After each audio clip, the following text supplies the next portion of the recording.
Buenas noches, muchas gracias. Bienvenidos nuevamente al Diplomado de Especialización en Derecho Ambiental. El día de hoy, la sesión decimosegunda versa sobre la gestión de áreas naturales protegidas y el patrimonio forestal. Quería iniciar con una imagen que ustedes pueden observar en la diapositiva, y que ha sido el tema de las áreas naturales protegidas, las áreas de conservación regional, áreas de conservación privada, la que me ha permitido no solo resolver conflictos socioambientales, sino proponer alternativas de solución en la gestión del sistema de áreas naturales protegidas. La imagen que ustedes observan es de uno de los conflictos socioambientales más sonados hace 10 años, exactamente. En el año 2016, la Reserva Ecológica de Chaparrí, un área de conservación privada gestionada por la comunidad campesina Santa Catalina Muchic de Chongoyape, sufrió una serie de atentados, entre los cuales estaban eh, daños ambientales en cuanto a la biodiversidad y al patrimonio arqueológico. Y es que la Reserva Ecológica de Chaparrí también tiene dentro de su estructura patrimonio arqueológico, constituido por eh, pequeñas huacas, petroglifos, entre otros. Todos estos atentados, y después de que la comunidad hubiese perdido la fe, prácticamente pasaron por aquí cerca de 5 abogados que no les podía dar una solución. Decidimos adentrarnos en la problemática y poder plantear soluciones desde la perspectiva del derecho ambiental. Fue uno de los primeros casos que tuve a bien eh, dentro de mi carrera e inicio cuando hablo sobre el tema de áreas naturales protegidas, porque este caso me permitió establecer lo que ahora llevo realizando, que son sistemas de cumplimiento ambiental. Las áreas naturales protegidas son parte de haber asumido convenios internacionales. Las ANPs tienen protección a nivel constitucional. En enfrente de estos dos niveles de protección, a nivel del derecho internacional, de manera más precisa, a nivel del derecho ambiental internacional y del derecho constitucional, hemos tenido diferentes iniciativas vinculadas, primero, a buscar nuevas tipificaciones de delitos ambientales, como lo es el caso del ecocidio, proyectos de inversión con la finalidad de explotar recursos como los hidrocarburos en zonas intangibles, tendencias de operadores políticos con la finalidad de recortar una ANP, y el total desconocimiento acerca del aporte de estos espacios de conservación. Al mismo tiempo, haremos referencia a la valorización del patrimonio forestal. ¿Cómo podemos generar activos desde el patrimonio forestal? Pues bien, con este preámbulo,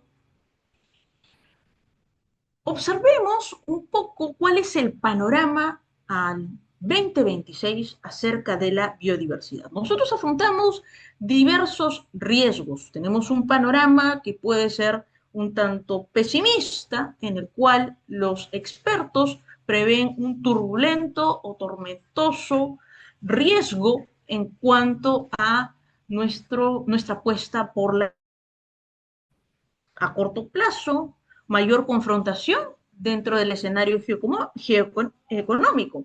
Hemos observado que la política económica va variando, hemos visto que la dependencia de los combustibles fósiles nos está pasando factura, y a pesar de ello, no entendemos que los desafíos actuales, a pesar de que existan conflictos territoriales en otra parte del planeta, también repercuten en nuestro país. Dentro de ello, no podemos olvidar que el exceso de información ha ocasionado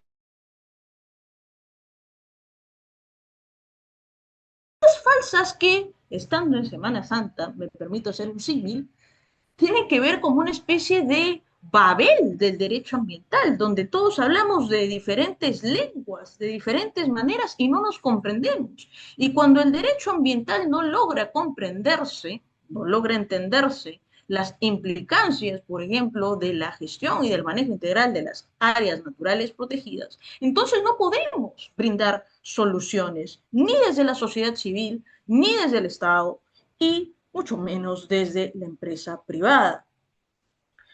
Es verdad que los eventos climáticos juegan un rol en cuanto a la protección de la biodiversidad. Tal es así que dentro del análisis del panel intergubernamental sobre cambio climático, se apuesta por las soluciones basadas en la naturaleza como una forma o una estrategia para poder gestionar de forma adecuada la lucha contra el cambio climático.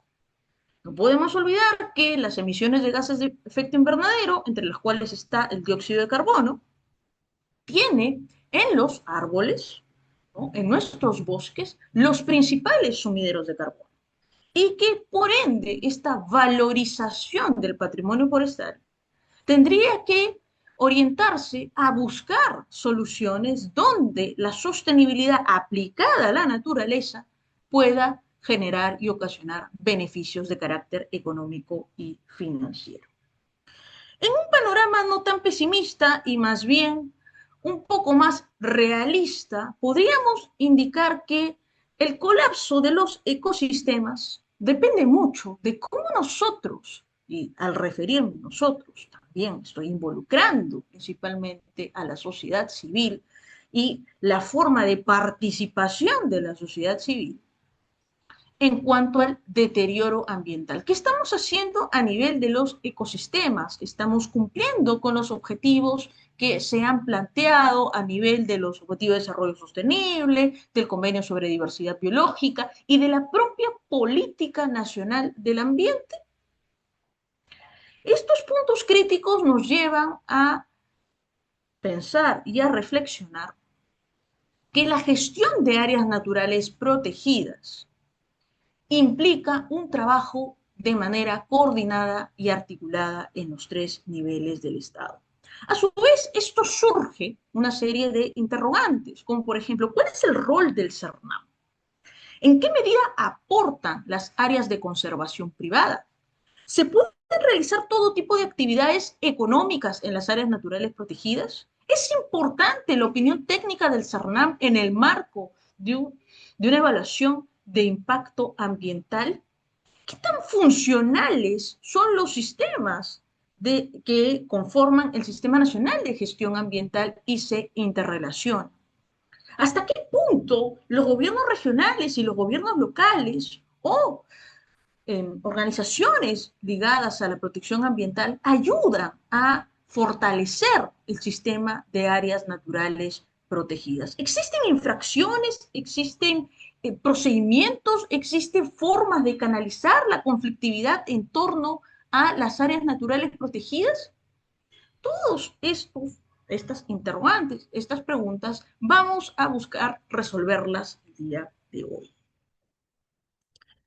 Una frase y una imagen para iniciar el tema sobre gestión de ANPs.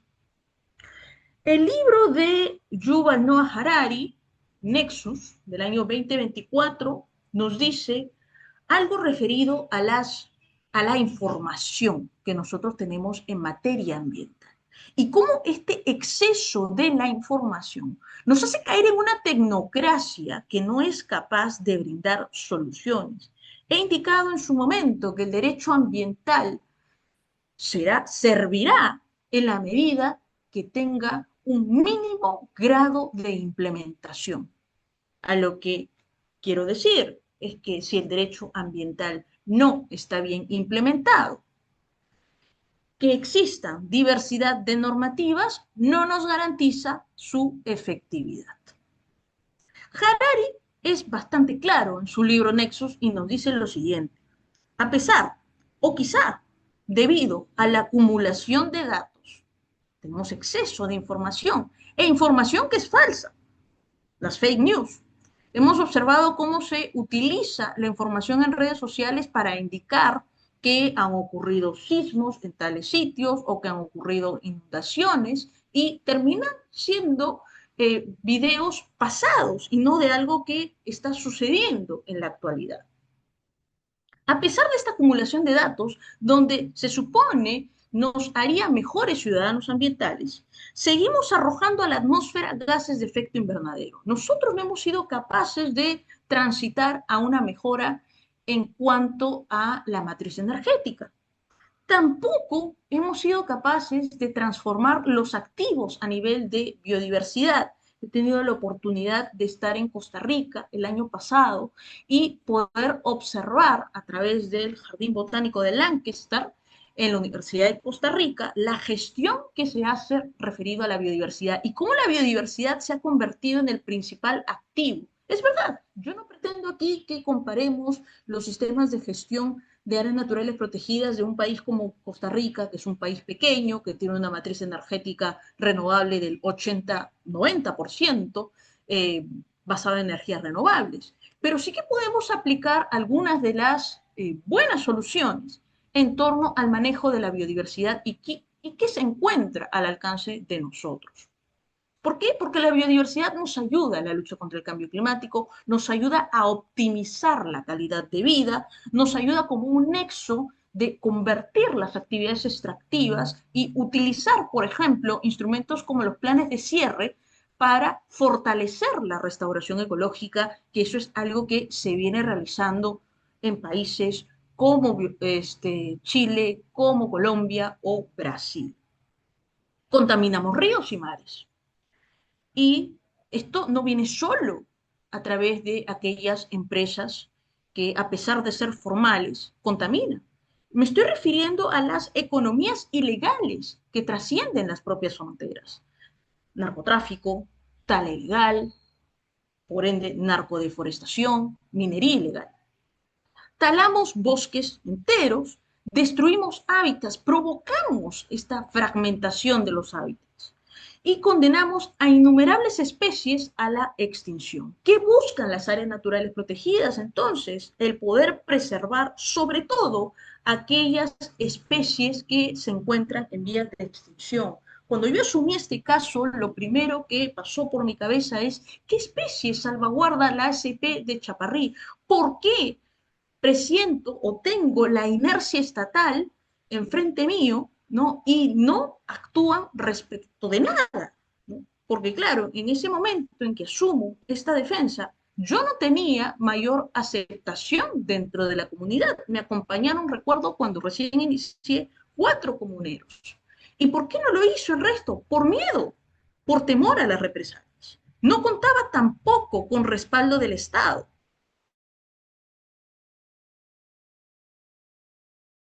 Su labor, para que ejercieran sus funciones.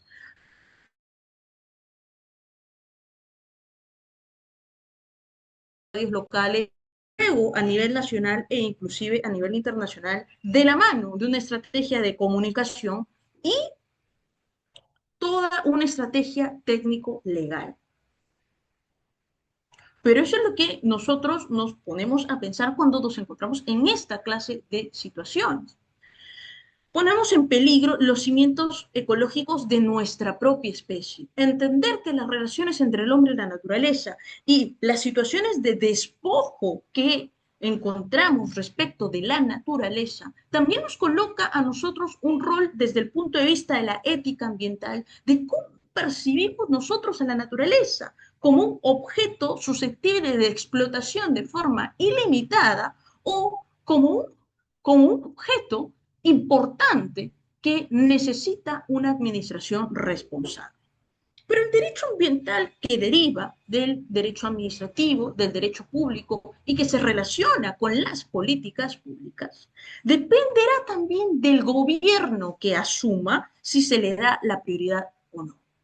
Yo les invito a que, ya que entramos a la última fase del proceso electoral, que partidos políticos han realizado una revisión y propuestas desde el punto de vista de la gestión ambiental. Lo primero, y un dato, 63.2% de los conflictos en nuestro país son socioambientales. De ese 63.2%, más de la mitad están relacionados con actividades extractivas, exactamente minería. Y el otro porcentaje tiene que ver con hidrocarburos. ¿Qué partido está proponiendo soluciones para poder mitigar la conflictividad socioambiental? Hablamos de destrave de proyectos de inversión, pero hay que solucionar este tipo de problemáticas. Como las políticas públicas rigen dentro de un Estado, vamos a encontrar tendencias, como, por ejemplo, el gobierno argentino que decidió cerrar el Ministerio del Ambiente. Dentro del gobierno de Bolivia, del mismo modo. El gobierno ecuatoriano, también en esa misma línea. Fortalecimiento de normativa ambiental, Brasil y Colombia. Chile, no lo sabemos, pero posiblemente existe una reducción en cuanto al Ministerio del Ambiente. Bajo esa misma lógica, el exmandatario brasileño, que ustedes observan en la pantalla, decidió que el Ministerio del Ambiente se convirtiese en una mesa de partes, ¿no?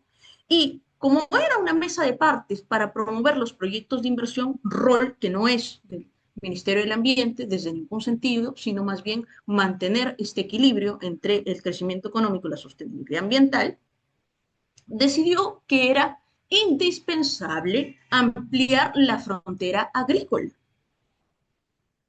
El exmandatario brasileño, ya que decide ampliar la frontera agrícola, entonces buscó que se talaran árboles, ¿no? Se deforestaran árboles pertenecientes a la selva amazónica brasileña.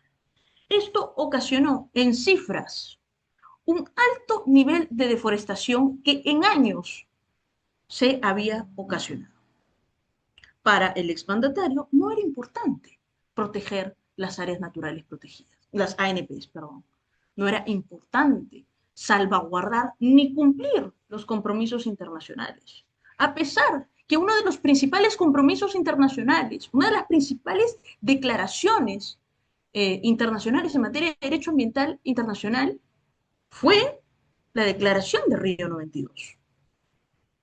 Entonces, la política pública, el rol que asuma quien gane las elecciones en nuestro país, va a determinar cuánto va a ser prioritario el tema ambiental. Sí, eso en un 50%. Pero nosotros hemos asumido compromisos internacionales. Tenemos toda una serie de estándares a nivel internacional que nos lo dan tanto las declaraciones, los acuerdos, los pactos del derecho ambiental internacional y los acuerdos comerciales que hemos suscrito, como el acuerdo comercial con la Unión Europea, que exige estándares de sostenibilidad ambiental para aquellos productos que deseen exportarse a la Unión Europea, como lo es el certificado de trazabilidad para aquellos productos referidos, elaborados con madera.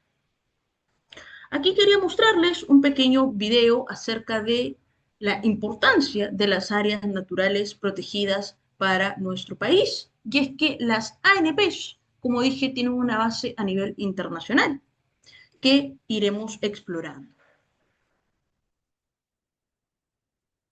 Un segundo, por favor.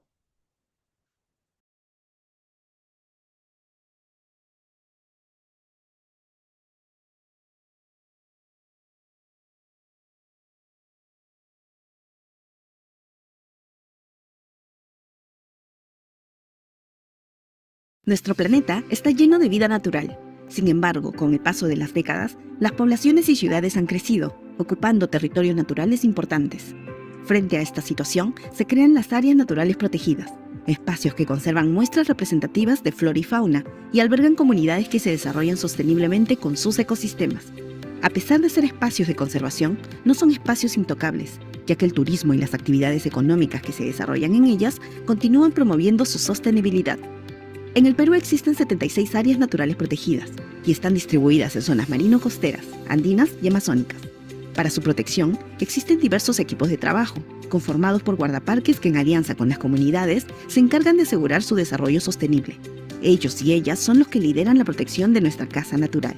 En total tenemos 29 millones de hectáreas que están protegidas, lo que representa casi el 18% de nuestro territorio nacional, y se planea alcanzar el 20% para el 2030. Asimismo, nuestro territorio alberga una gran cantidad de flora y fauna.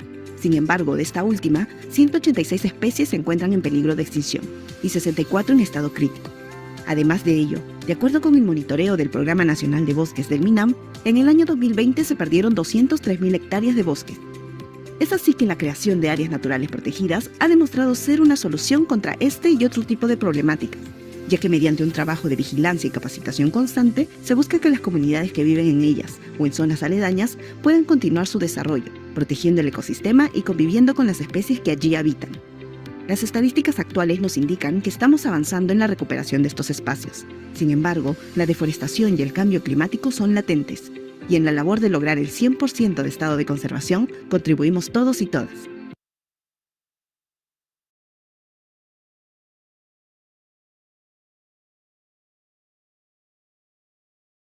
Me quiero quedar con algunas ideas del video. En primer lugar, que es posible realizar actividades económicas, pero no en cualquier parte del área natural protegida, sino que se debe zonificar.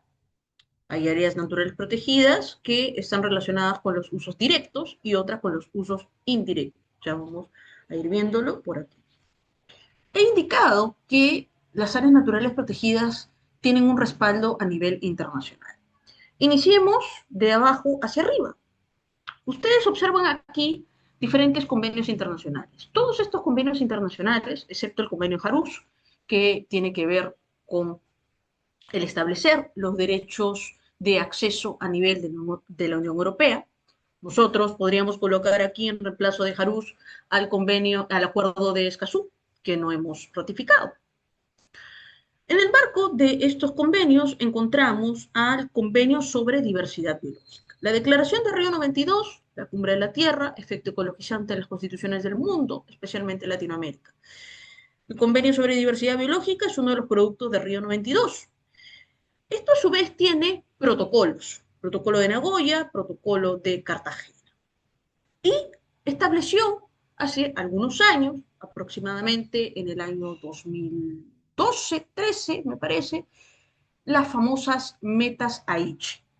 Ya venía hablándose sobre las metas Aichi, que son indicadores que deben cumplir los estados. Estas metas Aichi están enumeradas.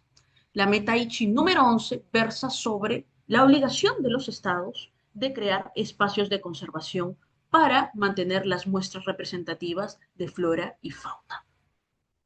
Bien, otro de los convenios importantes y que tiene una relación directa con las áreas naturales protegidas como un activo, uno de los beneficios ambientales, porque el ambiente nos sirve para mantener un ambiente equilibrado, nos sirve para regular el clima, para fomentar la polinización, para cerrar el ciclo biológico, para no solo explotar desde el punto de vista de utilidad, que es lo que nos dice la propia norma, la Ley Orgánica de Aprovechamiento Sostenible de los Recursos Naturales, sino que una utilidad que pasa por el tema espiritual, que eso es bien entendido por las comunidades indígenas y nativas a través de la cosmovisión.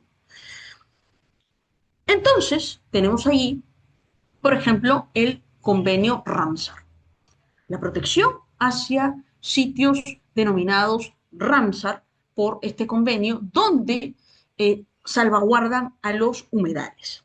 Nosotros no tenemos una protección efectiva en materia de humedales todavía. Si nos encontramos en esa transición,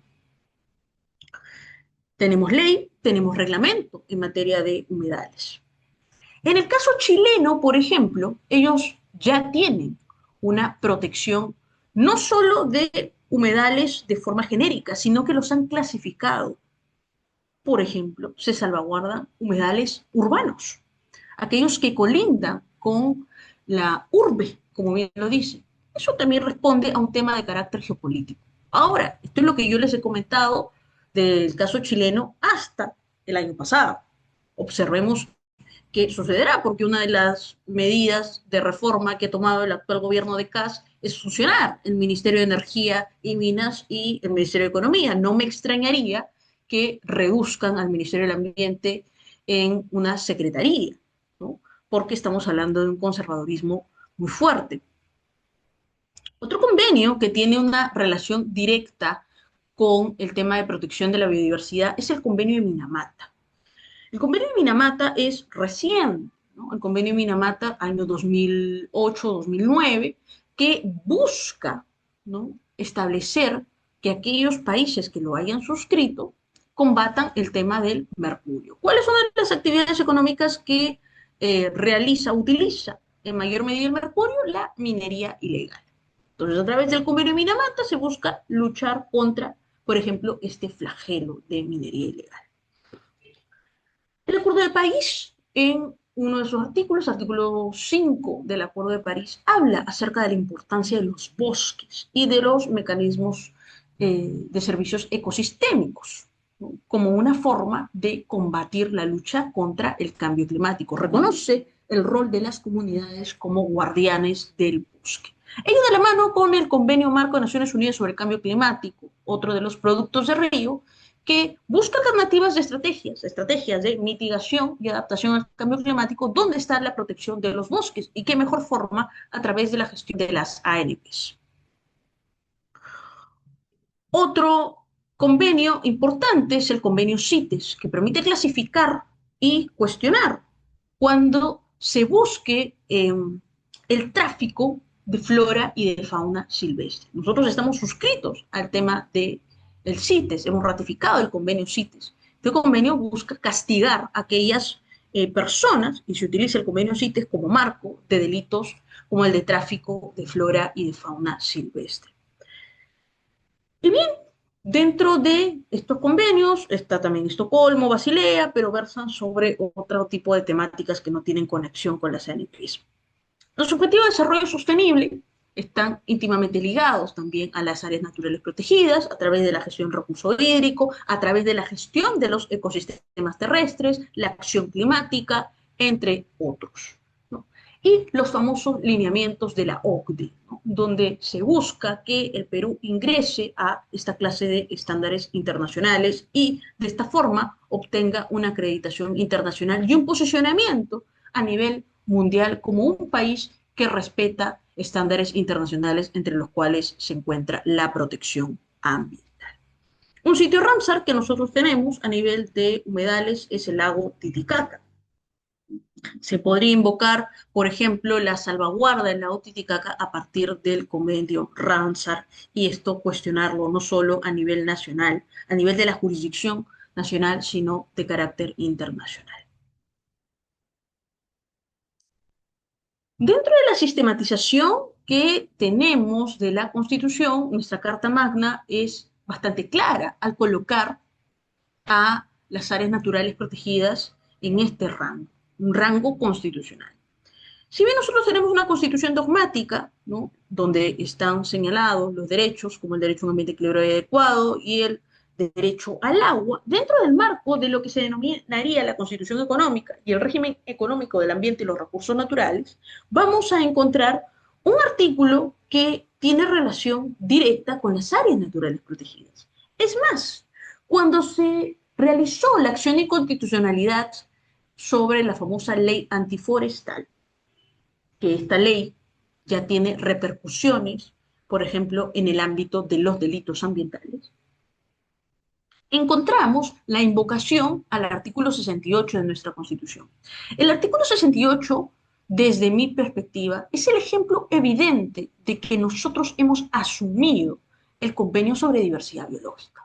Porque es claro, el Estado promueve la conservación de la diversidad biológica y de las áreas naturales protegidas. ¿Qué significa esto? Que el Estado debe procurar conservar la biodiversidad. Y para conservar la biodiversidad, para cumplir con Río 92, tiene uno de los tantos mecanismos, es la gestión de las áreas naturales protegidas. Más aún en un país megadiverso como el de nosotros. Podríamos hacer referencia también al artículo 69, donde se habla acerca del desarrollo sostenible de la Amazonía y que invoca de alguna manera a que los estados, también denominados países amazónicos, trabajen de forma coordinada y activen estos mecanismos de coordinación con la finalidad de buscar este desarrollo sostenible. Esto implicaría que la ODCA y y el Pacto de Leticia realmente lleguen a una funcionalidad y una operatividad. A este año, el, la OTCA cuenta con financiamiento del Banco Mundial. Hay el dinero para que los estados empiecen a trabajar la construcción de soluciones a flagelos tan fuertes como la minería ilegal. ¿Qué es lo que se quejaban los estados, ¿no? De la OTCA? No, es que no hay dinero, no tenemos dinero. Entonces el Banco Mundial ha dicho, les estoy poniendo el dinero. Hay que sentarse a trabajar. Esa es la premisa. Las áreas naturales protegidas forman parte de un sistema funcional. Hemos dicho que la Política Nacional del Ambiente responde a las problemáticas ambientales a través de un diagnóstico de nuestra realidad. Estas problemáticas ambientales, a su vez, tienen objetivos. Entre los objetivos para la preservación de la diversidad biológica están las áreas naturales protegidas. Pero ¿cómo se llevan a cabo? Ninguna política no puede llevarse a cabo sin instituciones. Dentro de las instituciones que conforman el Sistema Nacional de Gestión Ambiental, tenemos el sistema funcional denominado SINAMPE. El SINAMPE es el Sistema Nacional de Áreas Naturales Protegidas. El ente rector, el CERNAM. ¿Qué permite el SINAMPE? Entonces, como un sistema funcional que va a poder interrelacionarse con los otros sistemas funcionales. Por ejemplo, su conexión con el SIA a través de las opiniones técnicas emitidas por el CERNAM frente a un proyecto de inversión que puede impactar un área natural protegida. El CINEFA, a través de la fiscalización ambiental, aquel proyecto de inversión o actividad económica que esté logrando impactar un área natural protegida, ya in situ, ya llevándose a cabo la actividad. O cuando se afecten fuentes de agua natural, tendrá que coordinar con el ente rector como lo es la Autoridad Nacional del Agua. Entonces, el SINAMPE, Sistema Funcional del Sistema Nacional de Gestión Ambiental, tiene como objetivo contribuir al desarrollo sostenible de nuestro país a través de la conservación de muestras representativas de la diversidad biológica del Perú. El SINAMPE está conformado por las áreas naturales protegidas de administración nacional, que son gestionadas y administradas por el CERNAM. Primera pregunta. El SINAMPE forma parte de este sistema funcional, ¿no? El CERNAM es el ente rector. Pero aquí empieza el primer problema. La administración nacional. ¿Quién tiene a cargo la administración de lo que se denomina áreas naturales protegidas? El CERNAM. ¿Qué pasa con las áreas de conservación regional? ¿Quién las propone? El gobierno regional. ¿Quién se encarga de la administración de las áreas de conservación regional? Los gobiernos regionales. ¿Quiénes tienen que monitorear, vigilar? Los gobiernos regionales, ¿no? Las áreas de conservación privada son de administración privada. Nacen por la iniciativa de un privado de conservar un espacio importante, muestras importantes, como es el caso de Chaparrí, que entre las especies de bosques también conserva especies en vía de extinción como el oso de anteojos y la pavali blanca. Hasta aquí son tres sistemas de administración diferentes. Administración Nacional del CERNAM, Administración Regional ACRs, Área de Conservación Regional, Gobiernos Regionales, y áreas de conservación privada, los privados. Tanto la ACR como la ACP que buscan contribuir al SINAMBE, al Sistema Nacional de Áreas Naturales Protegidas. Porque ¿de dónde vienen las ANPs? ¿De dónde viene la responsabilidad de gestionar las áreas naturales protegidas? Del Convenio sobre Diversidad Biológica y de forma más específica de la Meta Aichi número 11. Entonces la pregunta, cuando hay problemáticas, cuando existen problemáticas de áreas de conservación regional y áreas de conservación privada, a pesar de la administración que estoy mencionando aquí, el CERNAM tendría que ayudar, tendría que brindar algún tipo de soporte, tendría que buscar la gestión, la articulación cuando advierta que existen delitos ambientales en estos dos tipos de administración, regional y local. Tendría que ayudarles cuando los delitos ambientales ya rebasaron la capacidad del gobierno regional y del gobierno local. Porque esto ha sido un punto de discusión que yo he tenido a nivel técnico con el CERNAM. Y que con las propias palabras del CERNAM pude y conseguí llegar a un acuerdo con ellos. Porque la norma es bastante clara. Hay que promover espacios de conservación. Y lo que busca la ACR como la ACP es contribuir en la gestión de las áreas naturales protegidas, contribuir en la protección de la biodiversidad. Entonces, cuando yo tengo un problema que me rebalsa y necesito apoyo de la fuerza pública y no lo hago, estoy cayendo en una inercia estatal. Estoy siendo parte de una especie de omisión de funciones, porque no estoy haciendo nada. ¿Qué nos pasó a nivel del ACP y qué nos sucedió? Porque luego de la ACP, Área de Conservación Privada, este fue un caso que yo asesoré en el año 2016, pero en el año 2023 yo estuve a cargo de resolver la conflictividad socioambiental del Área de Conservación Regional Sistema de Lomas de Lima.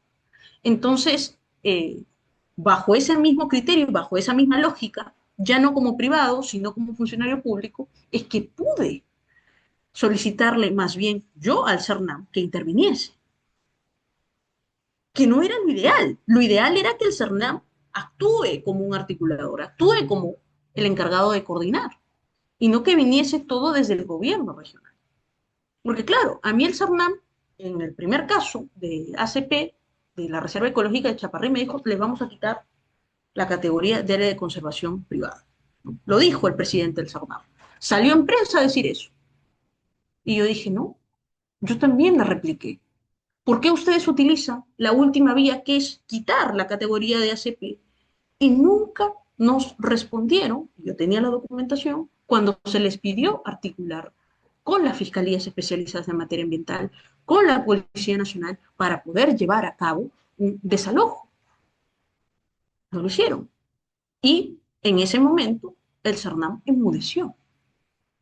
Bajo esa misma premisa, años más tarde, en el 2023, cuando el CERNAM me dijo no se puede hacer nada, ya tenía yo la experiencia del 2016, yo les mostré con datos que nosotros pudimos desalojar personas que estaban invadiendo el ACR, el sistema de Lomas. Entonces, no tengo precisamente la mejor experiencia con los funcionarios del CERNAM. Sin embargo, cuando se puede demostrar que sí es posible hacer las cosas, se activan, ¿no?, los mecanismos de diálogo para afianzar esa primera acción. Lo hice en el año 2016, lo hice también en el año 2023. Entonces, la lógica del SINAMPE es la protección de la biodiversidad. Porque, insisto, esto viene de un acuerdo internacional y vienen de compromisos específicos donde el propio Estado peruano lo ha ratificado. Y responde a lo que el CERNAM elabora dentro de sus instrumentos de planificación. El CERNAM es el ente rector del SINAM, ya hemos quedado claro con ello. Y en su calidad de autoridad técnico-normativa, debe realizar un trabajo en coordinación con los gobiernos regionales, con los gobiernos locales y con los propietarios de predios reconocidos como áreas de conservación privada. No decir, me lavo las manos y le quito la categoría de ACP, o me lavo las manos como esa administración ACR, ¿no? Administración de Gobierno Regional, no hago nada. No, porque él como ente rector coordina, es autoridad técnico-normativa y por ende debe coordinar, debe brindar soporte técnico y ser el vehículo en el cual las autoridades confluyan para poder salvaguardar la biodiversidad. No estamos pidiendo que el CERNAM sea quien efectivice y ejecute un desalojo, porque no es su competencia, pero sí puede motivar el diálogo para que se lleve a cabo esta clase de acciones. La finalidad del CERNAM es conservar la biodiversidad del Perú, así como acercar las áreas naturales protegidas a la población. ¿Cómo tiene que el CERNAM buscar este acercamiento y esta forma de participación activa de la población? ¿Dónde lo encontramos? Busquemos el artículo 16 de la Ley de Áreas Naturales Protegidas y vamos a encontrar a los comités de gestión. Allí la población puede participar. También a través de una iniciativa con la finalidad de generar áreas de conservación privada o de generar otras formas de conservación, las famosas OMEC, otros mecanismos de conservación en áreas, ese es el nombre técnico, para hacer posible que todos los peruanos puedan aprovechar los recursos que nos provean de manera sostenible. En buena cuenta, entonces, el rol del CERNAM es articular, es coordinar, es como autoridad técnico-normativa establecer un equilibrio en el SINAMPE y al mismo tiempo que la participación ambiental de la sociedad civil sea de forma activa, acercándola a la forma de valorar las áreas naturales protegidas.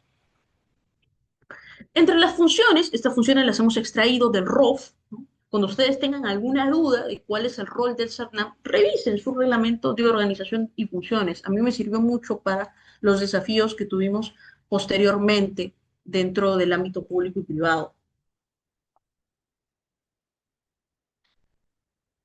En la actualidad estamos gestionando una ACP con la finalidad de poder obtener esa categorización y para eso hay que trabajar de forma articulada con el CERNAM. Entre las funciones que el Reglamento de Organización y Funciones, el ROF del CERNAM, tiene en materia de ANPs es la siguiente: coordinación interinstitucional, ¿no? Gobierno nacional, regionales y gobiernos locales, que actúan, intervienen o participan de manera directa o indirecta en la gestión de las ANPs. Emitir opinión sobre todos los proyectos normativos que involucren a las ANPs. El CERNAM ha cumplido un rol en cuanto se buscó realizar pesca industrial en áreas naturales protegidas, marino-costeras, ¿no? Y se manifestó de forma tajante al decir que no era posible realizar actividades de pesca industrial en zonas intangibles, porque se daña el equilibrio ecosistémico y se pierde la esencia para las cuales fueron creadas. Desarrollar la gestión de las ANPs considerando criterios de sostenibilidad financiera. El CERNAM tiene asignado partidas específicas para promover esta gestión de ANPs con el respaldo financiero. Aprobar normas y establecer criterios técnicos y administrativos, así como los procedimientos para el establecimiento y gestión de las ANPs. ¿Cuáles son los procedimientos, por ejemplo, para establecer una ACP? ¿Cuál es la ruta para poder proponer una ACR? ¿Cuál es la ruta para poder tener una ANP? Etcétera. Dirigir al SINAMPE en cuanto es el ente rector y asegurar su funcionamiento como un sistema unitario, lo que implica la primera función: establecer relaciones de coordinación interinstitucional. Orientar y apoyar la gestión de las ANPs, cuya administración está a cargo de los gobiernos regionales, locales y los propietarios de predios reconocidos como ACPs. Este pequeño ítem en el marco del ROF es el que me ayudó tanto para el tema de ACP como de ACR, para generar esta articulación por parte del CERNAM. Y si bien no lo he mencionado al inicio, me parece importante resaltar que uno de los elementos más importantes que tiene el CERNAM es la labor que realizan los guardaparques. Los guardaparques, que antes no tenían un régimen laboral, son quienes tienen una relación directa con el monitoreo y la vigilancia de las áreas naturales protegidas y su rol es fundamental para poder mantener la gestión sostenible de las ANPs. Establecer los mecanismos de fiscalización y control, así como las infracciones y sanciones administrativas. Al ser un ente técnico normativo, eso le permite establecer infracciones con la finalidad de sancionar. Hemos tenido un par de modificaciones este año acerca de las medidas administrativas en materia de infracciones en el CERNAM. Sanciones que puede aplicar: multa, decomiso, inmovilización, clausura o suspensión, entre otros. Entre sus funciones también está la promoción de la participación ciudadana en la gestión de las áreas naturales protegidas. Otro punto que consideré esencial en esta sesión era saber dilucidar cuatro formas de desarrollo en las ANPs. Nosotros escuchamos gestión, el término gestión de ANPs, y lo solemos confundir con manejo, con conservación y con protección. Y es por ello este cuadro que sistematiza la diferencia entre estos cuatro tipos de actividad. Y tenemos un ejemplo que lo puede evidenciar de mejor manera. La gestión. ¿Qué implica la gestión? Implica un proceso administrativo y organizativo completo. Es de carácter institucional, se planifica, se busca el financiamiento y se guía a través de la normativa.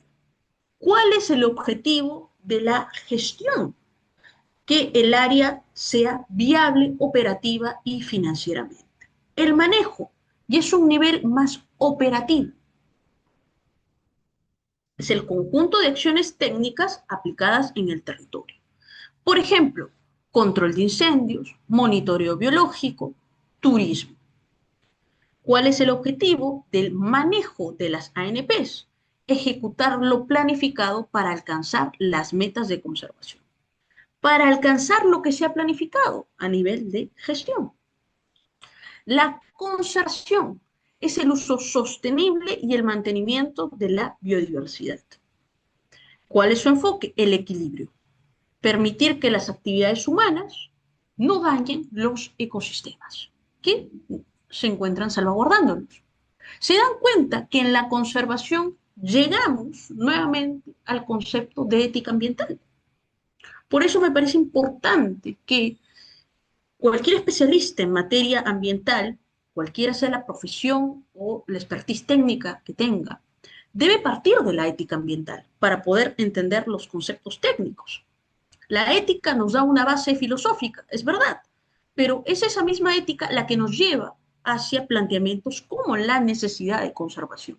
Y aquí lo observamos en este enfoque: equilibrio ecológico, sostenibilidad. La sostenibilidad no es un concepto vacío, sino es más bien mantener el equilibrio ecológico, mantener la armonía de las relaciones entre el hombre y la naturaleza. ¿Qué permite este equilibrio a través de la conservación? Garantizar la capacidad regenerativa de los recursos, que estos sigan existiendo a pesar de lo que suceda en el futuro. Protección, acciones de resguardo y de vigilancia. El enfoque es de carácter defensivo, evitar amenazas externas como la caza furtiva, las invasiones, la tala. ¿Cuál es su objetivo? Mantener la integridad física y biológica del sitio de forma intacta. Y aquí lo podemos ver en un ejemplo. Quizás ustedes han escuchado de forma reciente que el año pasado, noviembre, diciembre del año pasado, o enero de este año, porque sí hace muy pocos meses, que tenemos una sentencia acerca de delito de minería ilegal en el Parque Nacional de Huascarán. O sea, ya hay un delito ambiental. Han estado realizando actividad minera en el Parque Nacional de Huascarán, en un área natural protegida. Esto significa que si la minería ilegal ya es un delito ambiental, al realizarlo dentro de una ANP se constituye en una agravante. Todo aquel delito ambiental que sea realizado al interior de una área natural protegida es un agravante. ¿Cómo observamos la gestión? La gestión es el cerebro, es la planificación, es el trabajo que hace el CERNAM desde sus oficinas. ¿Cuál es la acción?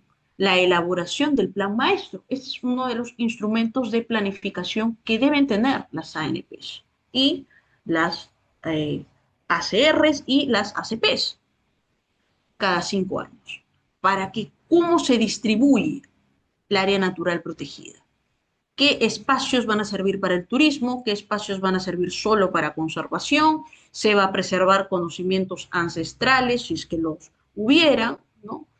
Patrimonio arqueológico, si es que lo hubiese. En la práctica, cuando el jefe del parque se reúne con la UNESCO para mantener el título de Patrimonio de la Humanidad o cuando gestionan presupuesto con el gobierno regional para contratar personal. Sin gestión no hay dinero para pagar a los guardaparques.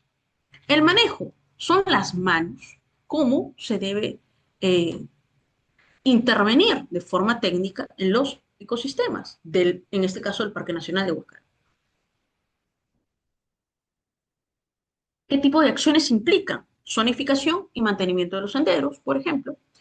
Si vas a la Laguna 69, el hecho de que existan letreros, un camino marcado y que no se pise flora sensible, es una manera del manejo turístico.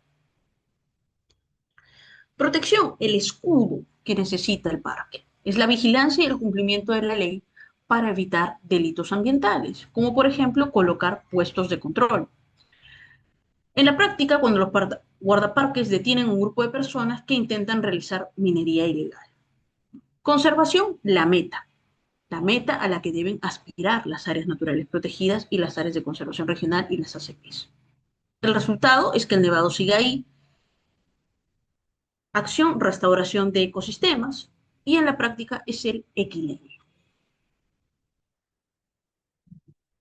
Dentro de las áreas naturales protegidas tenemos todo un marco jurídico. Aquí, esta primera imagen, artículo 51 de nuestra Constitución, principio de jerarquía normativa.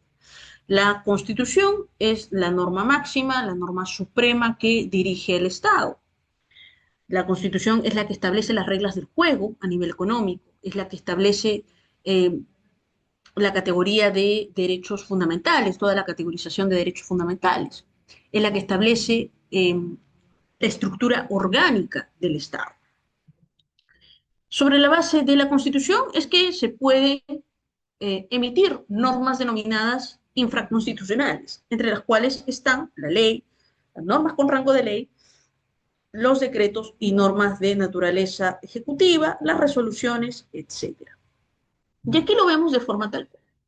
Nosotros encontramos en la Constitución la protección de las áreas naturales de las ANPs a través del artículo 68 de nuestra Constitución. Existe un rango constitucional para las ANPs. Pero como bien les he mencionado, la Constitución establece lineamientos. No podemos pretender que en la Constitución se regule todo. Eso es un error. Procurar que la Constitución tenga toda la regulación y creer que a partir de una regulación total de la Constitución vamos a obtener un nivel de eficacia en un Estado de Derecho. Eso es una falacia. Creer que la Constitución es el santo santorum, ¿no?, de todo es un error. Cuando escuchen, vamos a modificar la Constitución ya está modificada. Este Congreso la ha modificado como ha podido, ¿no? Y no ha pasado por los procedimientos de reforma constitucional. Lo que necesitamos es eficiencia y eficacia en las políticas públicas. Sí es verdad que tenemos un esquema bastante raro en algunos puntos que no voy a entrar a detallar, pero en materia de ANPs tenemos esta protección en el artículo 68. El desarrollo en el marco de las áreas naturales protegidas va a estar dado por dos normas de carácter infraconstitucional. La ley 26834 y su reglamento que va a puntualizar aquello establecido en la ley de áreas naturales protegidas.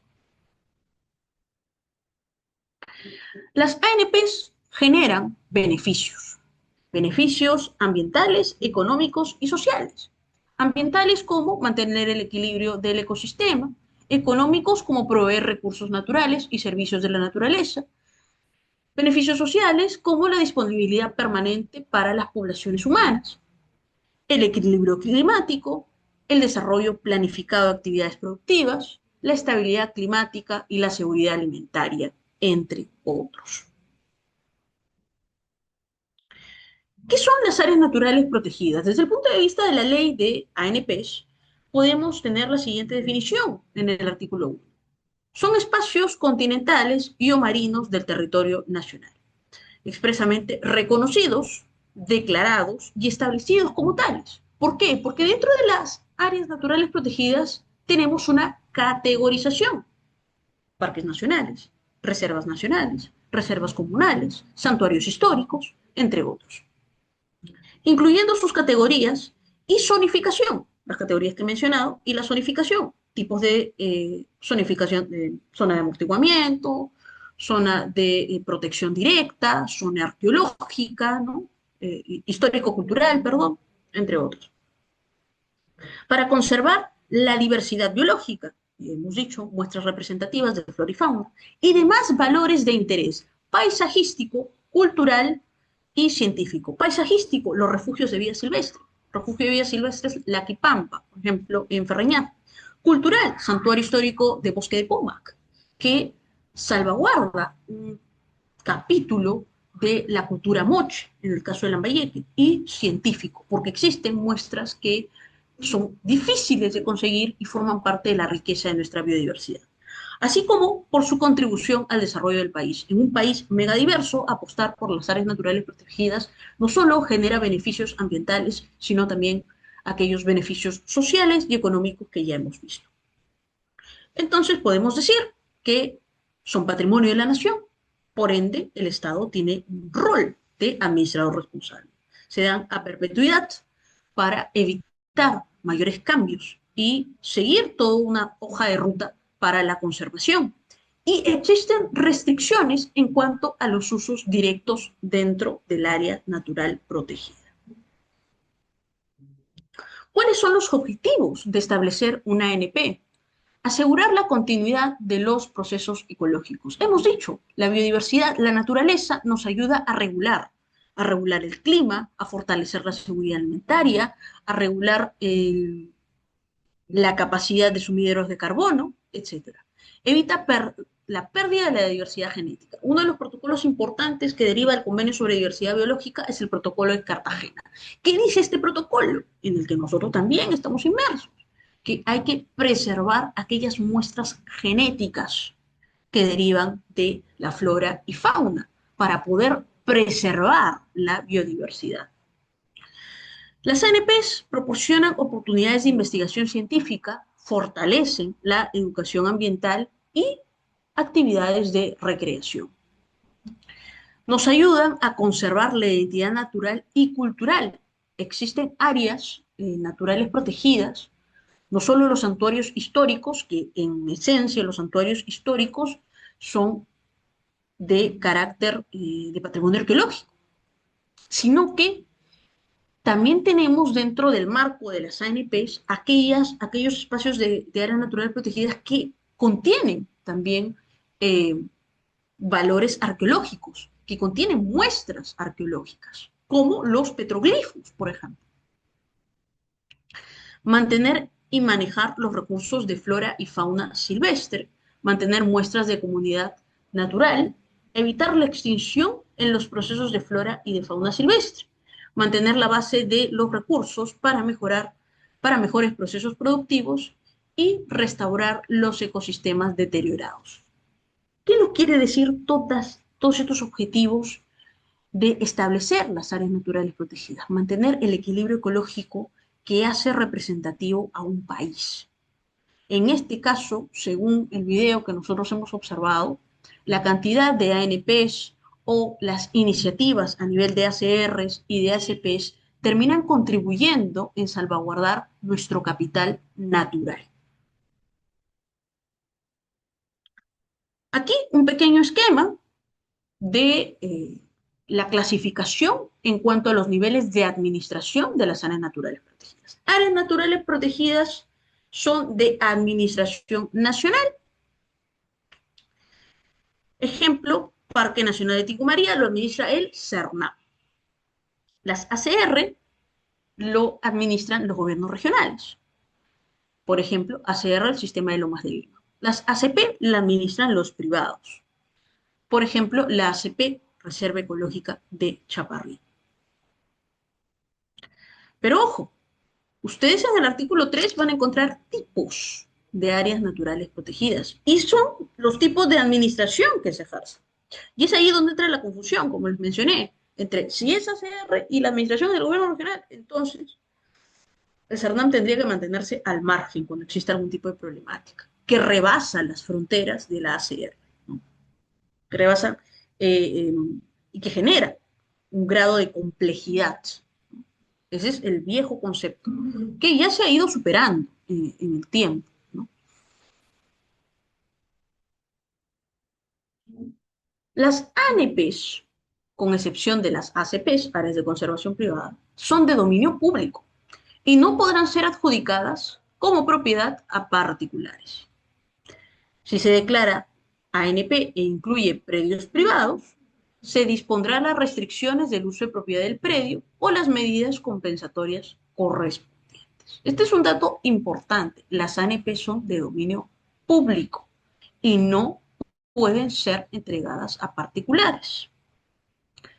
Si existiesen predios de manera anterior a establecer la ANP, se establecerán las medidas compensatorias correspondientes.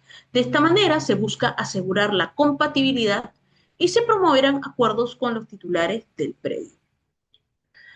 La creación de una ANP que pertenece al SINAMPE y las ACR se crean mediante decreto supremo, aprobado por el Consejo de Ministros y refrendado por el MINAM o el MIRAGRE. Además, tienen una importancia ecológica significativa. Me refiero a las ACR. Por ejemplo, la ACR Humedales de Ventanilla, que fue creado a través del Decreto Supremo 074-2006-AG. Aquí también tienen el decreto que pueden observar. Las áreas con presencia de poblaciones campesinas y nativas, recursos arqueológicos o sobre la autorización o aprovechamiento de recursos mineroenergéticos e hidrobiológicos pueden participar en el Consejo de Coordinación del SINAM. Los sectores correspondientes, los sectores competentes. Las ACP podrán ser reconocidas por el Estado en todo o parte de su extensión, siempre y cuando cumplan con los requisitos físicos y técnicos que ameriten su reconocimiento. Las ACP no tienen comités de gestión, no cuentan con ese apoyo. En caso de incumplimiento del plan maestro, pierden el reconocimiento otorgado. Y es sobre la base de este artículo 25 que sucedió lo de Chaparrín. ¿Okay? Como no se había cumplido con el plan maestro, ¿no? Porque existían invasiones que estaban causando una pérdida de la biodiversidad, entonces había que quitarle la categoría de ACP declarada a perpetuidad, ya que fue la primera área de conservación privada de nuestro país. Esa era la salida más fácil. Pero en este caso sucedió un incumplimiento del área de conservación privada porque eh, existía el problema de las invasiones dentro del ACP. ¿Cuál era la idea? Transformar el suelo. Para eso necesitabas quemar árboles y destruir la fauna del lugar. Y no solo ello, sino también destruir el patrimonio arqueológico para transformar, para cambiar el suelo y al quitarse la categoría de ACP, ingresa nuevas actividades económicas. Si el CERNAM no hubiese hecho nada, ¿no? Y solo se quedaba con quitar la categoría de ACP, entonces Chaparrí se hubiese perdido completamente. Y por ende se convertía en un espacio en el cual se podía realizar actividad económica ilegal, como minería no metálica, como actividades de agricultura invasiva, entre otros. Porque esa era la finalidad de vulnerar un espacio de conservación de este nivel. Dentro de la gestión de áreas naturales protegidas, vamos a encontrar dos tipos de uso: uso indirecto y uso directo. El uso indirecto está relacionado con la investigación científica no manipulativa, recreación y turismo. El uso directo debe estar señalado dentro del plan de manejo del área. Aquí ingresan otros usos y actividades que dependen de la compatibilidad del área. En el uso indirecto, no extracción de recursos naturales, ni transformaciones, ni modificaciones al entorno natural. En el uso directo, sí existe aprovechamiento y extracción prioritariamente para satisfacer las necesidades de las poblaciones locales. Uso indirecto, parques nacionales, santuarios históricos. Uso directo, reservas nacionales, reservas paisajísticas, refugios de vida silvestre, reservas comunales, cotos de caza y áreas de conservación regional. Las 6 categorías bajo objetivos de uso directo permiten el otorgamiento de derechos para el uso sostenible de recursos renovables, con excepción de la madera. Estos derechos pueden darse bajo la modalidad de permisos, licencias, acuerdos o concesiones. En el caso de las concesiones, las que están expresamente reguladas son las concesiones para fines turísticos y las concesiones para estaciones biológicas de investigación. En cuanto a las actividades prohibidas, el propio reglamento de las ANPs establece una serie de restricciones específicas y otras de carácter general.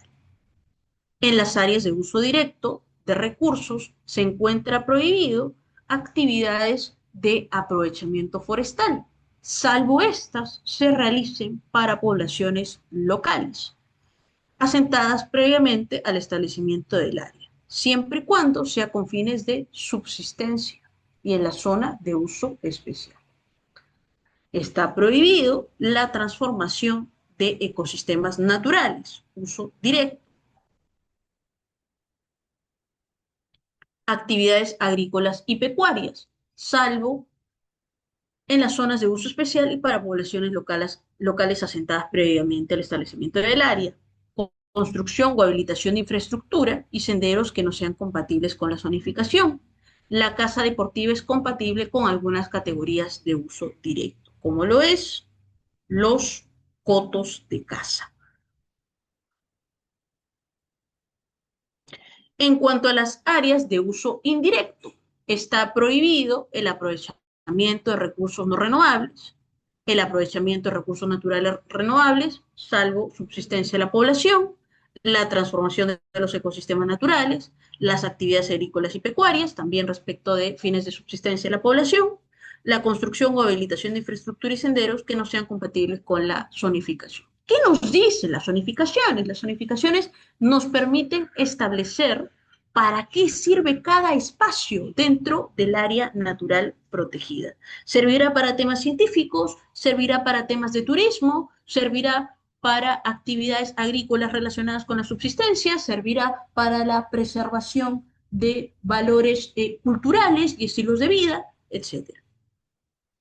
Dentro de este marco de la protección a las áreas naturales protegidas, valga la redundancia, hay una tendencia muy fuerte sobre la base del enfoque ecocéntrico que, si bien en el caso peruano no está construido a partir de la legislación, sí que ha sido reconocido por el Tribunal Constitucional como un enfoque válido. Si bien en su momento la gestión de la expresidenta manifestó que a través de la PCM no era posible hablar de un enfoque ecocéntrico, sentencias como la del río Nanay, como la del río Marañón, como la propia sentencia en materia de pacientes sintientes, ¿no? Morales, como lo dice Calicut, eh, desde el enfoque del biocentrismo, la del zorrito run run, lo que sí tenemos es a nivel jurisprudencial, a nivel de ordenanzas regionales, como es el caso de Puno y el lago Titicaca como sujeto de derechos. A partir de la desgracia que sucedió en el caso de Repsol, también surgió esta tendencia, 3 proyectos de ley que buscaban la tipificación del ecocidio. Hay un movimiento a nivel internacional denominado Stop Ecocidio. El ecocidio se convertiría en un tipo penal que permitiría al Estado peruano llevar a las grandes transnacionales al país de las grandes transnacionales. Por ejemplo, en el caso de Repsol, Repsol es española. En el caso concreto, Perú podría llevar a España por un tema de ecocidio, por responsabilidad de la empresa Repsol, a la Corte Penal Internacional. Esto es un proyecto de ley. Han habido 3 proyectos de ley que han buscado el tema del ecocidio. Posturas a favor, hay todo un movimiento internacional al respecto. Hay países que sí han considerado el tema del ecocidio a nivel de Europa, me parece que Bélgica, y hay, este tema ha sido tratado a nivel de la COP en Belém do Pará el año pasado en Brasil, y es un tema latente en cuanto a un delito ambiental que se convierte en un crimen internacional y que nosotros lo podemos tipificar en el Código Penal, pero puede ser llevado a nivel de un delito de lesa humanidad en la Corte Penal Internacional e ingresar dentro de una norma internacional como lo es el Estatuto de Roma. Opiniones a favor y en contra hay muchas. Vamos a ver un poco de lo que es el ecocidio.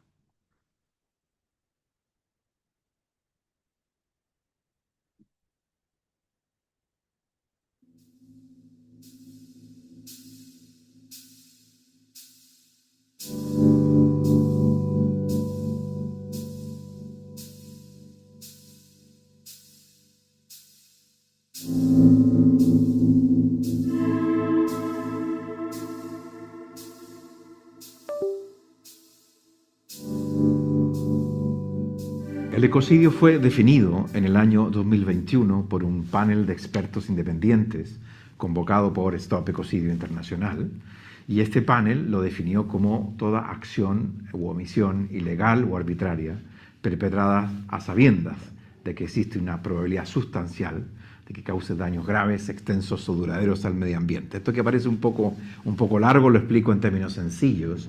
Son estos grandes desastres naturales que eran perfectamente evitables. Es decir, con un mínimo de diligencia, con un mínimo de medidas de prevención, se podía haber evitado un desastre natural. Y entonces el reproche legal está precisamente por saber que eso podía suceder y no se hizo nada por evitarlo, ¿no? Estamos hablando de un daño grave, extenso, duradero al medio ambiente, es decir, casos comparables podrían ser un vertido de petróleo. Entiendo que en Perú han tenido uno gordo, ¿no? Con Repsol en las costas del Perú. Otro importante sucedió, por ejemplo, en el Golfo de México, que afectó a varios países. Hubo otro también muy grande en el norte de España, que afectó a Portugal, España y Francia. O, si quieren, o sea, para salirnos de los derrames de petróleo, otros ejemplos son Chernóbil o lo que ha pasado, digamos, en esos lugares, donde hay un daño que va a durar por muchas décadas, incluso cientos de años, ¿no? Son ejemplos, digamos, de desastres naturales de proporciones gigantes. Ahora están sucediendo también aquí en Perú estos incendios o macroincendios, ¿no? Que incluso afectan a más de un estado, incendios transfronterizos de miles, incluso a veces millones de hectáreas, ¿no? Estamos hablando de eso, de grandes desastres ambientales o la destrucción también de ecosistemas completos, ¿eh? Básicamente eso es el ecocidio.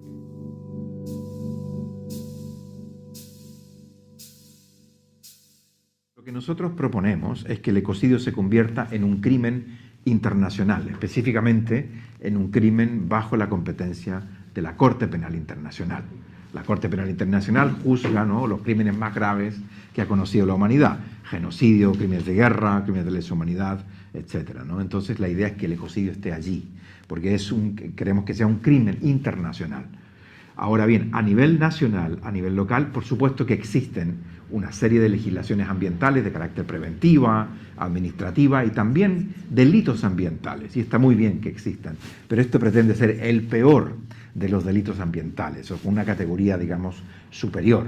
Por tanto, no compite, digamos, con los delitos ambientales comunes y corrientes que tienen que existir para proteger los daños que no alcanzan esta gravedad sustancial que estoy mencionando. Pero cuando sí la alcanzan, necesitamos que esté en consonancia con la gravedad, ¿no? Porque generalmente los delitos ambientales son sancionados con penas bajas, con penas que no están acorde hoy día con la emergencia climática y ambiental que vivimos. Entonces la idea es que este crimen venga a llenar este vacío.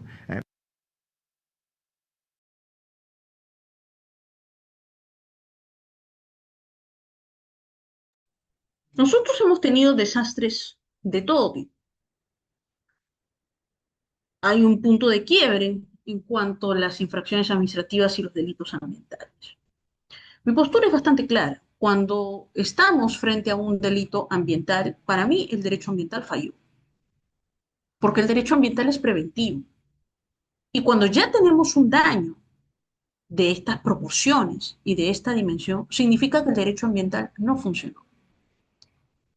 Insisto, y lo reitero, no se trata de tener muchas normas, no se trata de decir esta figura no funciona, se trata de encontrarle solución y a partir de esa solución poder implementarla.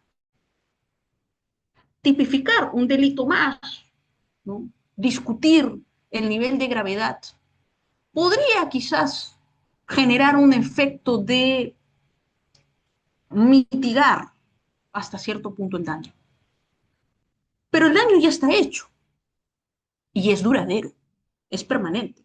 Lo que sucedió, tanto el derrame de petróleo en el Ventanilla como los miles de derrames de petróleo que se dan en la Amazonía, como la mala gestión de pasivos ambientales que se da en los Andes de nuestro país, son problemas que permanecen, que perduran, y los daños terminan consolidándose en el tiempo. No es que se pierden, no es que porque no se habla del caso de Chorropampa, derrame de mercurio ocasionado por una minera, es que ya desapareció el problema. O el no hablar acerca del caso de Loroya, es que ya desapareció el problema. Aquí hay una responsabilidad compartida por parte del Estado y por parte de aquellas empresas.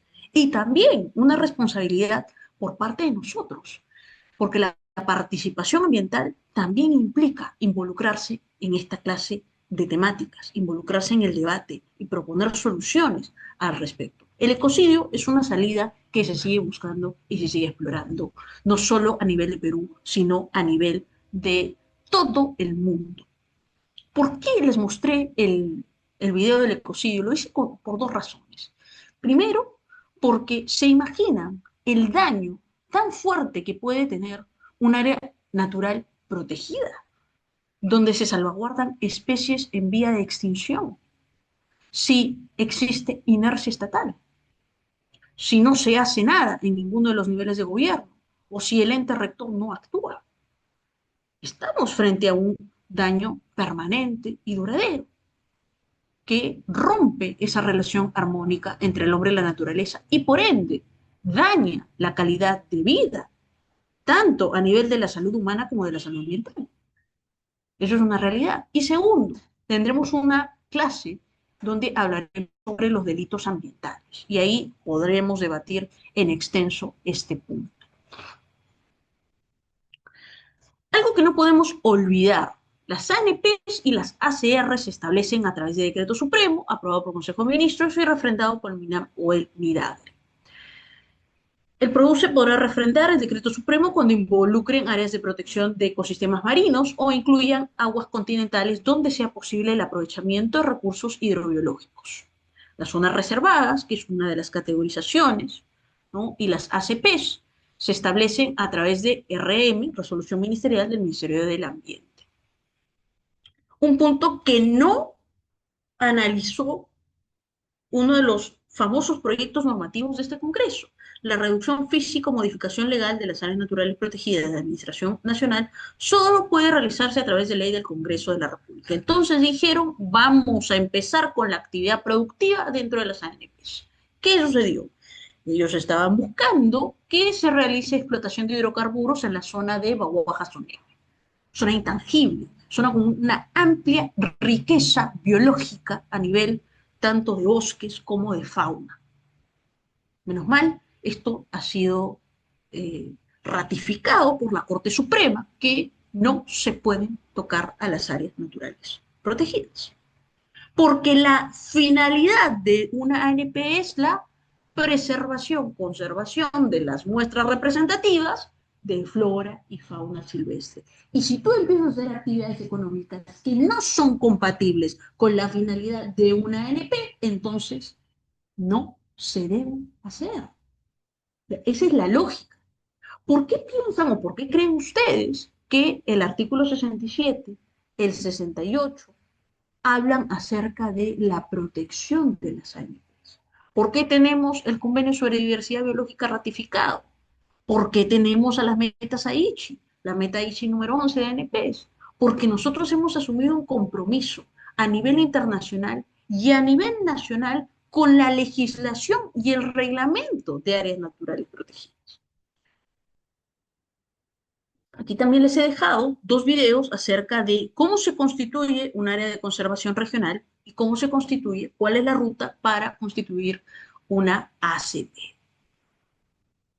Hice un cuadro bastante grande acerca del uso indirecto y directo que pueden ustedes explorar, ¿no? ¿Para qué sirven los santuarios nacionales? ¿Qué protegen?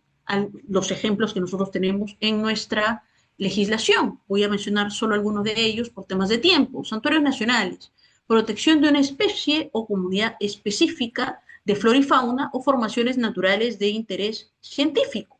Santuarios históricos, protección de espacios que albergan valores naturales relevantes y constituyen escenarios de eventos de la historia nacional, como les mencioné el caso del Santuario Histórico del Bosque de Poma, el Santuario Histórico de Machu Picchu. De reservas nacionales, la Reserva Nacional de Tambopata, la Reserva Nacional Pacaya Samiria, conservación de la diversidad biológica y utilización sostenible de los recursos de flora y fauna silvestre.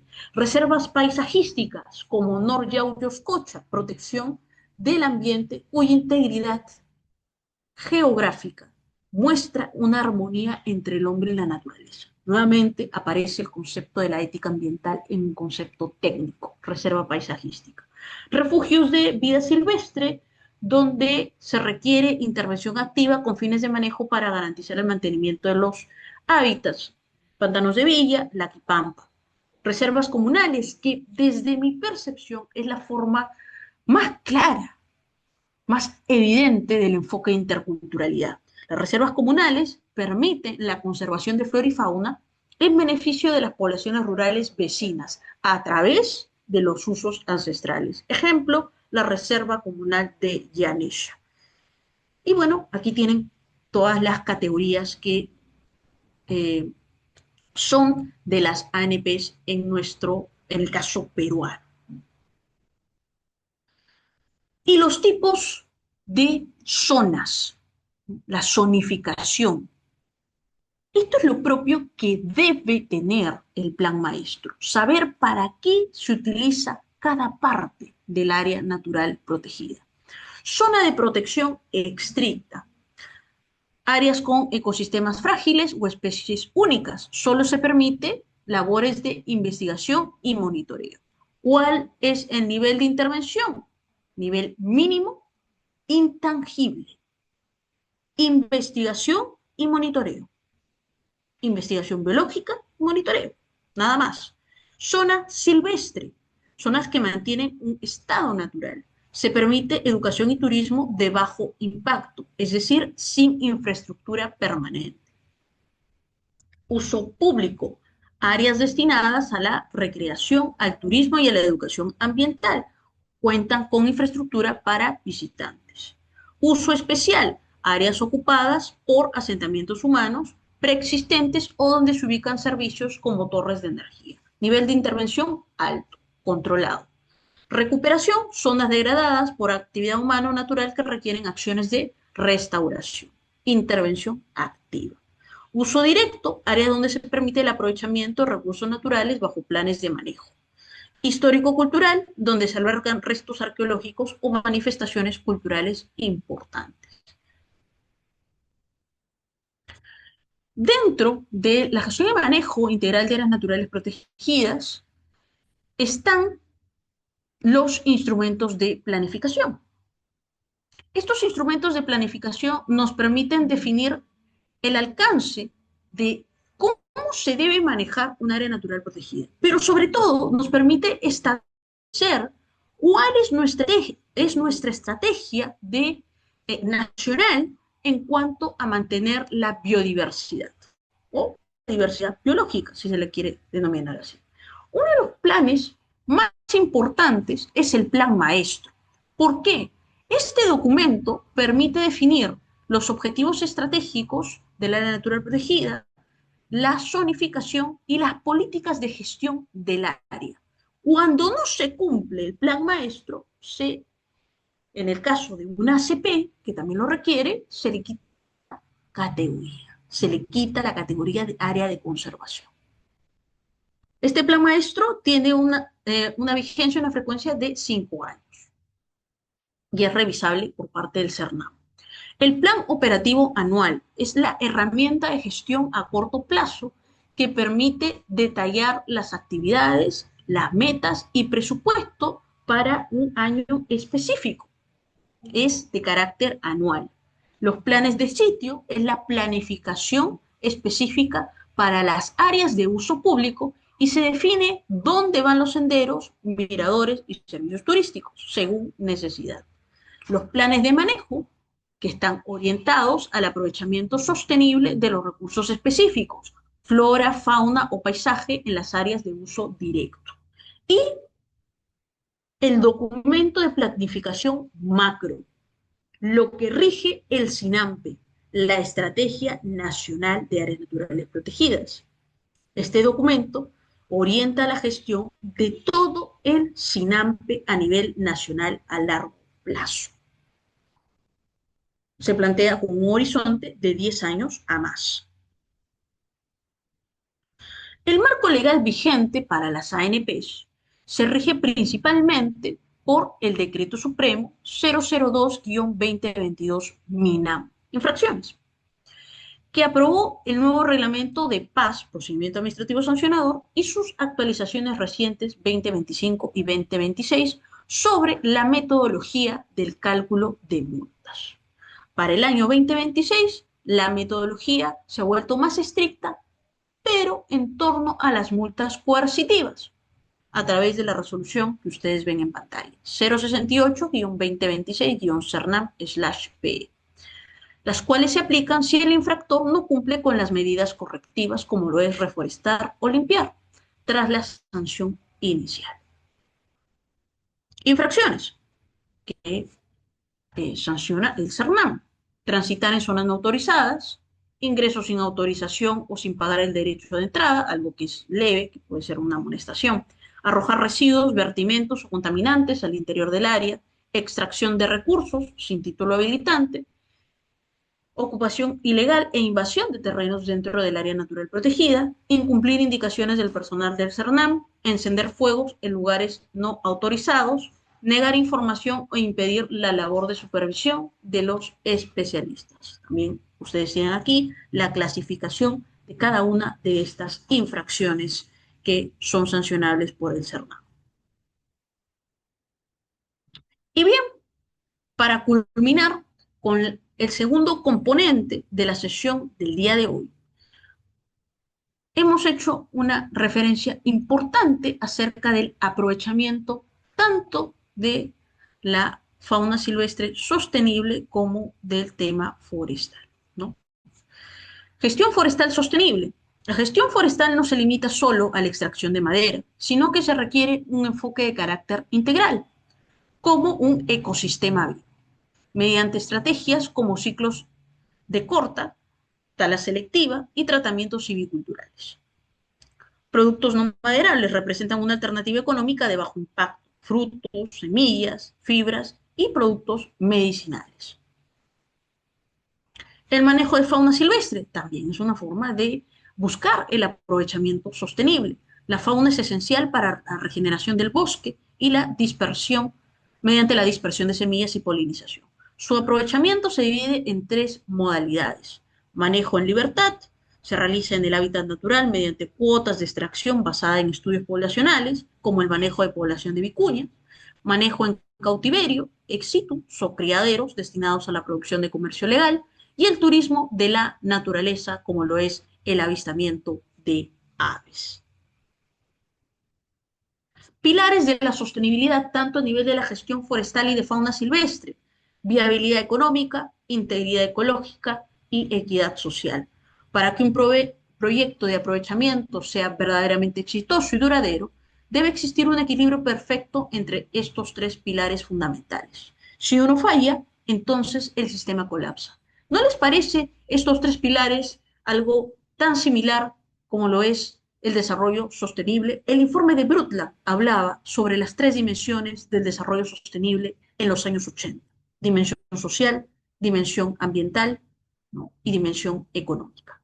Los famosos criterios ESG, Environmental Social Governance, son los que ustedes ven aquí: viabilidad económica, integridad ecológica, equidad social.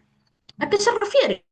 Integridad económica, perdón, viabilidad económica: generar ingresos competitivos frente a actividades ilegales para comunidades y empresas.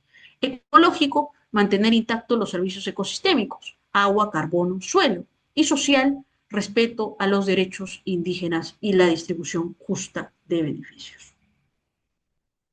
Dentro de este aprovechamiento sostenible, tanto a nivel forestal y de fauna silvestre, no podemos olvidarnos de una variable que es cada vez más latente. Me estoy refiriendo al uso de la tecnología.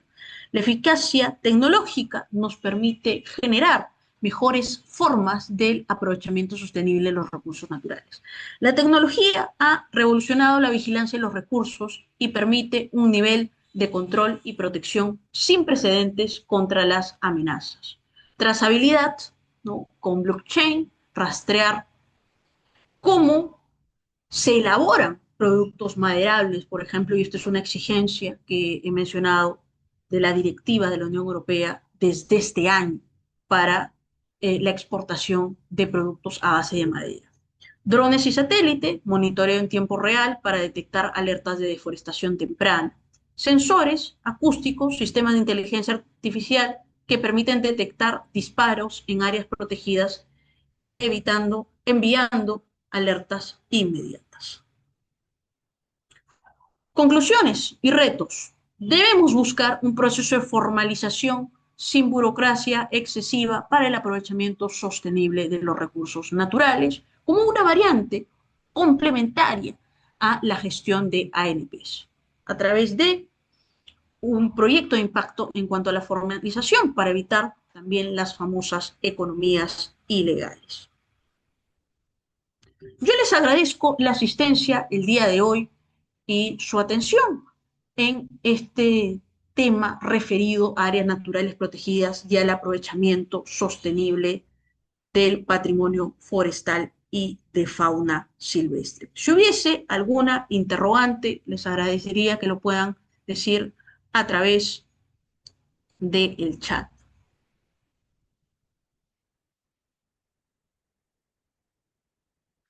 Maribel, ¿las ANPs tienen presupuesto para su conservación? Sí, muchas gracias por la pregunta. Sí tienen presupuesto. El Ministerio de Economía y Finanzas designó dentro del presupuesto una partida especial para la gestión y manejo de áreas naturales protegidas. El CERNAM cuenta con presupuesto propio, a pesar de encontrarse adscrito al Ministerio del Ambiente. En el caso del lago Titicaca se ha comprobado que esta contaminación es evidente y pérdida de especies. ¿Qué acciones debemos tomar? Como sociedad civil, definitivamente encontrar un respaldo en organizaciones internacionales para elevar un reclamo a nivel, no de la justicia nacional. Podemos agotar la vía de la jurisdicción nacional a través de una acción de amparo, invocando una afectación a un sitio Ramsar y el convenio Ramsar, que es de derecho ambiental internacional, una afectación al derecho a un ambiente equilibrado y adecuado, y lo cual se refuerza con la ordenanza del gobierno regional de Puno, considerando al lago Titicaca uno de los ecosistemas más importantes. Si queremos hablar de desarrollo sostenible, tenemos que buscar la conservación de elementos de la naturaleza importantes como lo es el lago Titicaca. Buenas noches, disculpe, recién puedo... no se preocupen. Hace unos días también se presentó un proyecto de ley para que se pueda realizar exploración gasífera, principalmente lo que está en Madre de Dios. Así es correcto. Pero tenemos ya una sentencia a nivel de la Corte Suprema donde se estableció que no se podía realizar pesca industrial en las reservas, en los espacios marinos de conservación. Del mismo modo, ya existe eh, una acción a nivel de la Corte Interamericana de Derechos Humanos para evitar que se realicen acciones de explotación de hidrocarburos al interior de ANPs. Definitivamente con esto se va marcando un derrotero de lo que no se puede hacer en un área natural protegida. ¿Qué podemos hacer ahora, ¿no? Si queremos hacer algo en materia de explotación o exploración gasífera en una ANP? Quienes tienen potestad de buscar una acción de inconstitucionalidad. Bueno, si es un proyecto de ley, todavía no podemos emitir una acción de inconstitucionalidad, pero sí una acción de amparo, de alerta acerca de lo que puede suceder y cuestionar este proyecto, donde se colocaría en riesgo muestras representativas de nuestra biodiversidad. ¿Qué sección se puede aplicar a los que realizan actividades de extracción forestal dentro de las ANPs o cualquier actividad como la caza? Aquí tenemos dos cuestiones. Lo que me comentas, que es extracción forestal, vamos viendo. Si no se cuenta con un título habilitante dentro de una zona que no es compatible para la extracción forestal, debe ser denunciado ante el CERNAM, porque es una infracción administrativa, en la vía administrativa. Si esta extracción forestal coloque en riesgo muestras representativas como flora y fauna silvestre, que estoy segura que es así porque estamos dentro de una ANP, Fiscalía Especializada en Materia Ambiental, porque configura un delito ambiental. Primero CERNAM, luego Fiscalía Especializada en Materia Ambiental. Ojo, si es el tema de caza, hay ANPs donde sí es compatible la caza, ¿no? La caza deportiva hasta cierto límite, como lo es los cotos de caza. Es un tipo de área natural protegida que permite la caza deportiva. No, muchas gracias a ustedes. ¿Conoce usted experiencias de restauración por contaminación de hidrocarburos? Es que la contaminación ya no es planificación. La contaminación ya es una acción que de por sí, el tema de hidrocarburos, y no es casualidad que sea uno de los ejes en materia de conflictividad socioambiental, es muy difícil de poder realizar una limpieza completa. O sea, el daño de los hidrocarburos no pasa solo por el derramamiento. Esto es lo que nosotros vemos en el caso Repsol, el derramamiento a nivel de recursos hidrobiológicos. Pero, ¿qué hay detrás? Hay un impacto en emisiones de metano muy fuertes, de dióxido de carbono, que causa un impacto en la salud y integridad física de las personas, en la vida de las personas. Y en el caso concreto de Repsol, hay una afectación a los sistemas de vida también, hay una afectación al empleo, al trabajo. Si las ANP tienen un respaldo internacional, entonces ¿por qué no se ha podido resguardarlo a los guardabosques indígenas que han sido asesinados en Huánuco y Ucayali, como es el caso de Sahueto? Es que ahí viene otro punto más. Yo por eso les muestro esta imagen, ¿no? Francisco, yo soy defensor ambiental. Mi vida ha estado en riesgo. Sé perfectamente de lo que me hablan cuando me dicen que no se puede ratificar el tema de Escazú, que Escazú vela por los defensores ambientales. Lo que sucede aquí es que hay una doble responsabilidad. Hay economías ilegales que rebasan la capacidad del Estado. Y en nuestro caso no solo rebasan, sino que no existe presencia del Estado. Y al no existir presencia del Estado, tiene que ser la sociedad civil organizada la que pueda llevar estos casos, ya no solo a nivel nacional, insisto, sino a nivel internacional. Cuando yo tomé este caso, tuve que recurrir a todos esos medios. Y la presión que se ejerció a través de figuras emblemáticas, como en su momento fue la doctora Rushadi, sirvió para que se evidencie esta problemática. Quería consultar, Brigitte, ¿De qué forma podría aportar el Big Data en la gestión de ANPs? Monitoreo, sistema de alertas tempranas. El poder tener la información, miren, cuando estaba la USAID, ¿no? Por todo lo que puede haber sido cuestionada, ha hecho cosas raras, ¿no? Por decirlo menos, en cuanto al presupuesto. Pero uno de los puntos fuertes que tenía la USAID era este, el sistema de tecnología, el Big Data. Ayudó a monitorear en tiempo real la afectación de la deforestación, generar información para poder no solo trabajar a nivel de infracciones administrativas, sino también actuar de la mano con CERNAM, CERFOR y las fiscalías especializadas en materia ambiental para los delitos ambientales. Otro punto, este sistema de alertas tempranas que va de la mano con el monitoreo satelital y fortalece la vigilancia y el control de las ANPs, nos permite detectar en tiempo real escenarios de conflictividad socioambiental a partir de las ANPs. Si nosotros hubiésemos aplicado la tecnología, no hubiese sucedido el tema de Sahueto, como bien nos menciona Francisco. Se hubiera podido prevenir. El derecho ambiental, cuando no se utiliza el enfoque preventivo, entonces suceden esa clase de tragedias.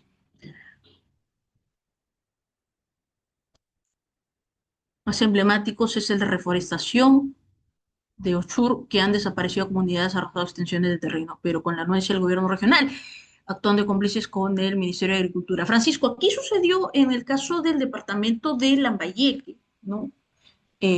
Sucedió un caso similar porque se habilitó un proyecto de infraestructura por parte del gobierno regional de Lambayeque eh, sin reconocer la personería jurídica de una comunidad campesina en Cañares.